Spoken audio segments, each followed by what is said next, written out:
On May 20, word came out that MNL48, the Philippine sister group of Japanese idol group AKB48, is disbanding for good.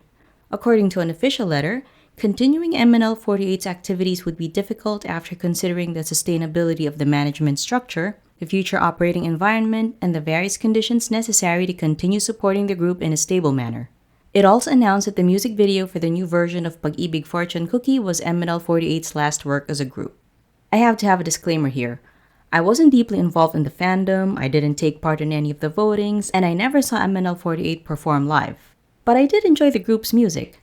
I listened to Pag-ibig Fortune Cookie quite a lot. I thought the high-tension music video was so cool. And 365 araw ng eroplanong papel still hurts my heart every time I listen to it. But even then, I could tell that something wasn't entirely right.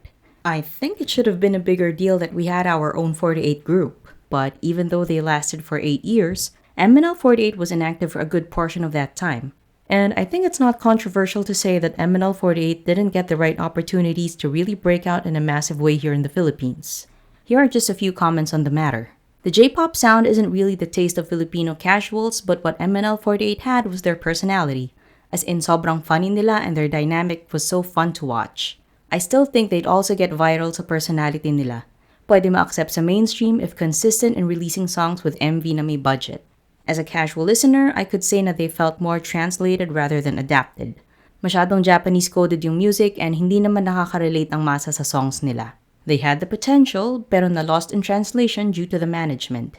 It's amazing that they managed to build a fandom despite the mismanagement, pero yung concept talaga is hindi pang masa.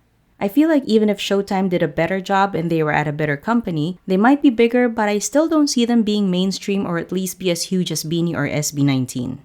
I think the unsatisfactory status of their popularity among Filipinos is caused by their agency HHE, who kept holding them back. Failed promotions, unfulfilled promises, etc. Heck, even the theater that they were building even before the pandemic, hindi pa rin tapos or hindi pa rin nabubuksan sa public. But that's not to say that they had zero support from people. Back in 2019, we were in line at the UP Film Center hoping to get tickets for the screening of their documentary I See Me, but we gave up because there were just too many people. And speaking of that doc, fans were hoping to see it on streaming, but it's basically lost media now, with only several clips available on the doc's official YouTube page. There are rumors that the file for the film was stolen via ransomware, and I think that's a pretty clear sign of overall mismanagement and sloppy handling. Because why would something that could boost awareness of the group be mishandled and ultimately lost just like that? And speaking of mismanagement, fans also had a problem with how MNL48 was handled. News came out a few years ago that the management company itself was in disarray, the girls weren't receiving their monthly allowance, they weren't being looked after properly, and the management itself was the one shutting out opportunities for MNL48, which forced some of the girls to look for work elsewhere. And these aren't even new complaints. Fans already noticed a few problems as early as 2018 when the group started. Another misstep that I noticed was that in 2024, they announced a single titled Summertime. That got fans excited because yay, new original music. But it came out in June 2024 when summer in the Philippines was already over and the rainy season had started. It was a fun song, but the timing was so off that any hype for it had already died down. They were also teasing a music video which was never released. Since then, they had a few appearances, performances, interviews and live streams, and even released Oh My Pumpkin in August 2025. At the start of 2026, it was formally announced that the operating company was changing its name from MNL48 Incorporated to Pearl of the Orient Seas Incorporated.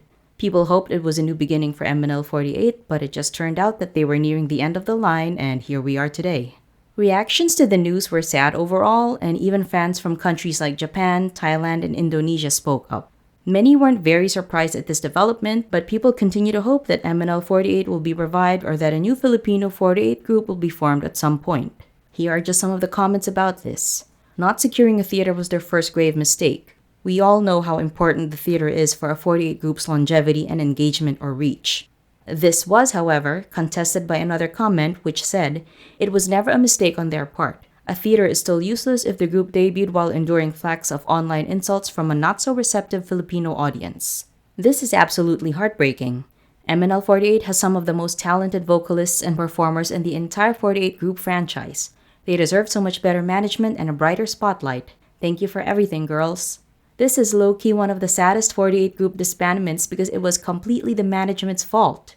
Despite having solid impact locally, they somehow refused to make a theater and always squandered making any sort of activity for the girls. I hope they can be transferred. MNL48 had all the potential to become the Philippines' true nation's girl group, but poor management decisions slowly ruined what could have been something legendary. Today's disbandment feels less like a natural ending and more like wasted potential. They deserve better. Sheki, who was part of the first generation and left in 2025, shared a heartfelt tweet, saying, "No matter where life takes each of us, the love, music, memories, and bond we've created will stay with us always." Right now, people are hoping that the group will come back or find better management, and there's actually some talk about what really happened behind the scenes that led to the disbandment. Maybe I'll get to all that at some point, but for now, I just hope the girls of MNL48 know that they're appreciated and that we're all rooting for them to succeed, whatever it is they decide to do next. So that's the end of MNL48 and this video. Are there any MNL loves watching this one? What did you dislike most about how the group was managed, and what do you think could have helped the group more? Please talk about it all in the comments. I would love to hear from those who were big fans right from the start. Thanks for watching, and I will see you in my next video.